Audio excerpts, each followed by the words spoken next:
शान्ताकारं भुजगशयनं पद्मनाभं सुरेशं विश्वाधारं गगनसदृशं मेघवर्णं शुभांगं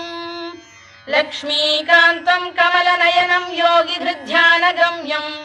वन्दे विष्णुं भवभयहरं सर्वलोकैकनाथं मेघश्यामं पीतकौशेयवासं श्रीवत्साङ्कं कौस्तुभोद्भासिताङ्गम् पुण्योपेतं पुण्डरीकायताक्षं विष्णुं वन्दे सर्वलोकैकनाथम् नमः समस्तभूतानामादिभूताय भूभृते अनेकरूपरूपाय विष्णवे प्रभविष्णवे सशङ्खचक्रं सकिरीटकुण्डलं सपीतवस्त्रं सरसीरुहेक्षणं सहारवक्षस्थलशोभिकौस्तुभं नमामि विष्णुं शिरसा चतुर्भुजम् छायायां पारिजातस्य हेमसिंहासनोपरि आसीन